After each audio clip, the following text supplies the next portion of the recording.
Hey guys, very good evening. This is Jatin Hunt in front of you. I welcome you all to my channel, The Achievers. Hope all of you are doing good, guys. I wish you all a very happy Children's Day, guys. बाल दिवस की आप सबको बहुत बहुत शुभकामनाएं.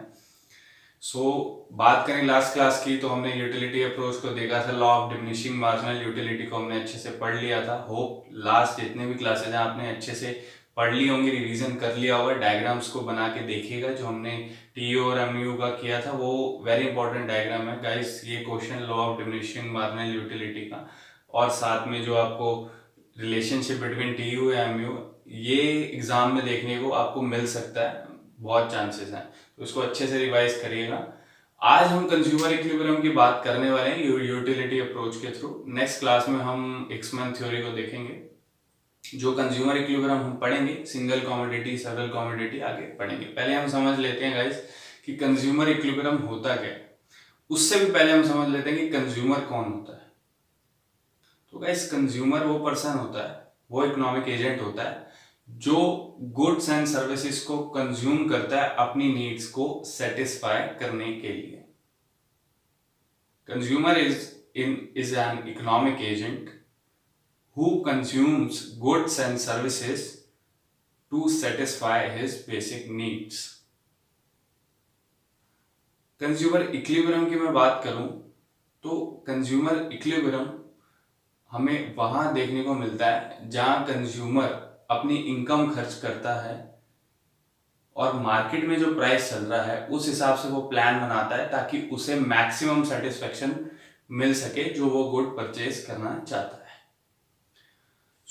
बात कर लेते हैं गाइस.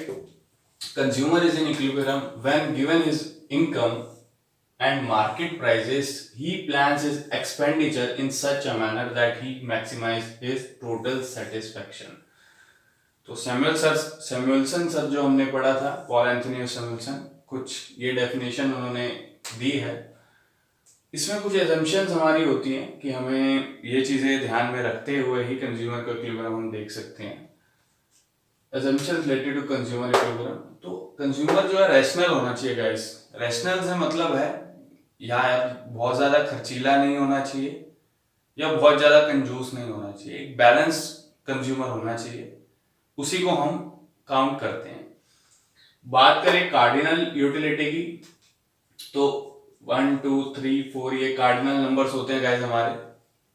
ये जो अप्रोच है, हम ये कार्डिनल अप्रोच पढ़ रहे हैं. नेक्स्ट हम ऑर्डिनल अप्रोच पढ़ेंगे जिसे हम एक्समैन थ्योरी कहते हैं. तो इन नंबर्स में यूटिलिटी को देखा जाता है, ये हम जान चुके हैं पहले भी. तो इसे हम कार्डिनल यूटिलिटी कहते हैं. अब MUM इज कांस्टेंट. MUM क्या होता है? Means marginal utility of money. Means कि कंज्यूमर के लिए 1 रुपए की क्या वैल्यू है. What is the worth of a rupee for a consumer. तो ये जो एजम्पशंस है गाइस, अगर हमारे एग्जाम में क्वेश्चन हमें आता है consumer equilibrium through utility approach, तो हमें डेफिनेशन लिखनी है, साथ में एजम्पशंस भी हमें लिखनी है गाइस. तो गाइस आगे बात कर लेते हैं consumer equilibrium through single commodity की. So this approach helps us to determine consumer equilibrium when a consumer consumes single commodity. तो purchase of a good by consumer depends upon a 3 factors. तो 3 ये factors होते हैं जब भी consumer कोई good purchase करता है. तो ये फैक्टर्स उसको ध्यान में रखने होते हैं कि जो प्राइस है वो गुड का, marginal utility of a good और मार्जिनल यूटिलिटी ऑफ मनी, जिसे हम वर्थ ऑफ अ रुपी भी कहते हैं. अब बात कर लें कि कैसे पता चलेगा कि कंज्यूमर इक्विलिब्रियम में सिंगल कमोडिटी के. तो उसके लिए कंडीशन है गाइस, जो MUX divide by PX equals to में MUM होना चाहिए. अब ये MUX क्या है? X हमने गुड लिया है, X एज अ गुड हमने लिया है. ये कंडीशन जब फुलफिल होगी तभी जो है कंज्यूमर इक्विलिब्रियम में होगा. आइए आगे जान लेते हैं शेड्यूल के साथ.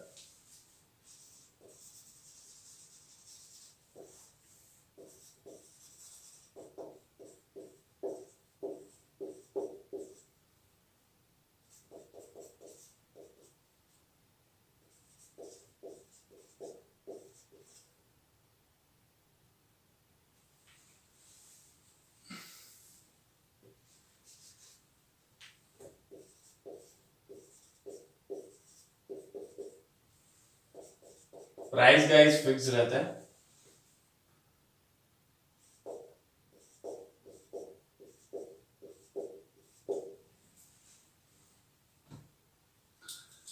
जो MUM है वो भी आपको जो है वो गिवन रहेगा। मान लीजिए 4 हमने ले लिया, ये गिवन है आपको, तो ये सब चीजें आपको गिवन होगी। सिर्फ आपको ये देखना है कि कंज्यूमर जो इक्विलिब्रियम है वो कहाँ हो रहा है, कितनी कमोडिटीज कंज्यूमर परचेज करेगा, कितनी क्वांटिटी, कितनी यूनिट्स परचेज करेगा कि उसे मैक्सिमम सेटिस्फेक्शन मिलेगी। तो उसने पहली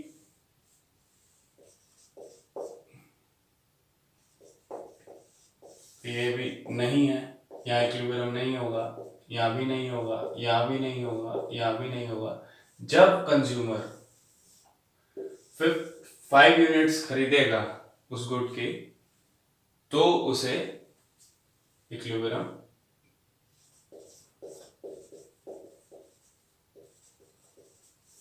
मिलेगा। तो consumer is in equilibrium when he will buy 5 units of that particular good. तो ये गाइस हमारा सिंगल कमोडिटी केस है। ये कंडीशन जहां फुलफिल हो जाती है वहां आपको कंज्यूमर इक्विलिब्रियम देखने को मिलता है। तो गाइस आगे बात कर लेते हैं हम सेवरल कमोडिटी केस की। एग्जाम पॉइंट ऑफ व्यू से गाइस वेरी मच इंपॉर्टेंट, ध्यान से इसको समझिएगा, इससे आपके कॉन्सेप्ट जो है वो भी पता आपको लगेगा कि कितना आपको क्लियर हुआ है।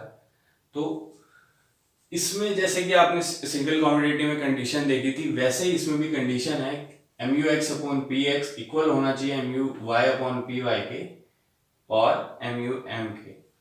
अब एक सिचुएशन ऐसी आ गई कि MUX/PX ज्यादा है MUY/PY के। मान लीजिए MUX/PX is more than MUY/PY। मान लीजिए हमने एग्जांपल ले लिया पिज्जा का, ये ले लिया कोक का। अब कंज्यूमर 4 रुपए खर्च कर रहा है तो उसे 5 की सेटिस्फेक्शन मिल रही है, मार्जिनल यूटिलिटी मिल रही है एक्स में।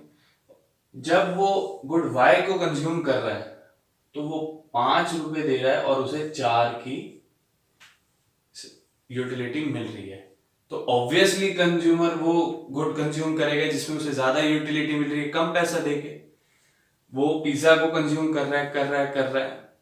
एक पॉइंट ऑब्वियसली आएगा कि जब उसकी लिमिट हो जाएगी तब उसे जो है वो चाहेगा कि कोक का इंटेक किया जाए। तो ये कंडीशन गाइस तब तक चलेगी जब तक MUX/PX equal to MUY/PY equals to MUM नहीं हो जाता। तो जैसे ही वो ज्यादा पिज्जा का इंटेक करेगा तो यहाँ पे हमें कौन सी कंडीशन देखने को मिलेगी गाइस, हर एक्सेसिव यूनिट के साथ उसकी जो सेटिस्फेक्शन है वो डिक्लाइन होगी पिज्जा के लिए, जो हमने law of diminishing marginal utility में लास्ट क्लास में पढ़ा है। तो guys is a consumer in equilibrium? क्या कंज्यूमर यहाँ इक्विलिब्रियम पे है? नहीं है। What will be his reaction? तो कंज्यूमर का रिएक्शन क्या होगा? तो हमें यहाँ रिएक्शन लिखना है, no consumer is not in equilibrium, so the consumer reaction would be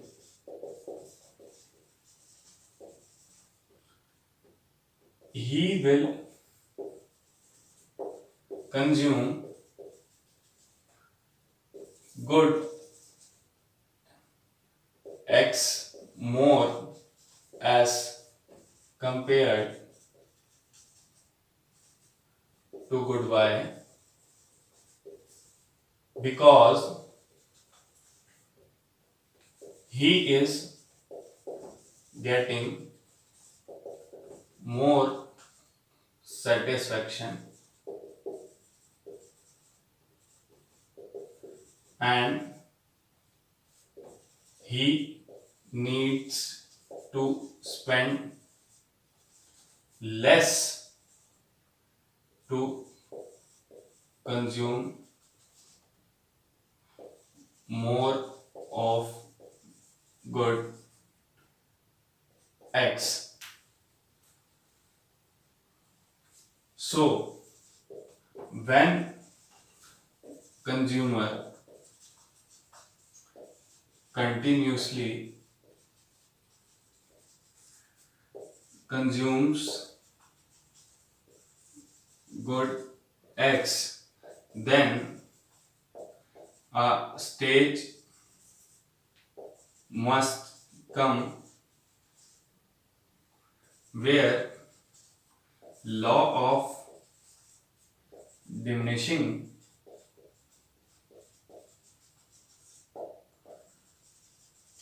marginal utility applies and he will start consuming good Y till mux upon px equals to muy upon py equal to mu m. So no, consumer is not in equilibrium, so the consumer reaction would be he will consume good X more as compared to good Y because he is getting more satisfaction and he needs to spend less to consume more goods of good X. So when consumer continuously consumes good X, then a stage must come where law of diminishing marginal utility applies and he will start consuming good Y till this condition fulfill. तो consumer जो है वो MUX upon PX यानी कि pizza का intake ज्यादा कर देगा क्योंकि वो कम पैसे दे के उसे ज्यादा सेटिस्फेक्शन पिज्जा पे मिल रही है, तब तक जब तक उसकी सेटिस्फेक्शन पूरी नहीं हो जाती और उसे कोक की नीड नहीं लगती पीने की, वो तब तक ये कंडीशन करेगा जब तक पिज्जा और कोक की सेटिस्फेक्शन यूटिलिटी इक्वल ना हो जाए। तो गाइज ये सेवरल कम्युनिटी केस है, एग्जाम पॉइंट ऑफ व्यू से वेरी इंपॉर्टेंट है। ये जो हमने लिखा है इसका आंसर ये गुड एक्स के लिए लिखा है, सेम आंसर आपको ये गुड वाई की कंडीशन हो जाए जिसमें गुड वाई है वो ज्यादा हो गुड एक्स से, तो सेम कंडीशन सेम आंसर आपको लिखना है। तो ये गाइज आज की क्लास है जिसमें हमने कंज्यूमर इक्विलिब्रियम पढ़ा यूटिलिटी अप्रोच से। नेक्स्ट क्लास में हम इंडिफरेंस कर्व पढ़ेंगे, हिक्समैन थ्योरी जिसे हमने कहते हैं। तो होप ये क्लास आपको अच्छे से, पिछली भी जितने भी क्लासेस है अच्छे से रिवाइज करिएगा, अपने फ्रेंड्स के साथ शेयर करिए। अगर चैनल को अभी तक सब्सक्राइब नहीं किया गाइस तो सब्सक्राइब कर लीजिए। कंटिन्यूसली मैं कंप्लीट इकोनॉमिक्स आपको आप पढ़ने वाले हैं और ये कंटेंट आपको पैसे देके भी नहीं मिलने वाला गाइस, तो कंटिन्यूसली आपको क्लास देखने को मिलेगी। हर एक दिन बाद मैं क्लास डाल देता हूँ, मोस्ट प्रोबेबली वीक में 3 क्लासेस में डाल देता हूँ। तो होप आपको मैं अच्छे से सब कुछ क्लियर कर पा रहा हूँ। अगर कोई भी इशू होता है तो मेल आईडी में अपनी डिस्क्रिप्शन में आपको प्रोवाइड करता हूँ हर क्लास में, और इसके अलावा शेयर कीजिए गाइस जितना हो सकता है, आपके जो भी फ्रेंड्स हैं उनको डेफिनेटली इससे हेल्प मिलेगी। मिलते हैं नेक्स्ट क्लास में, तब तक के लिए थैंक यू सो मच।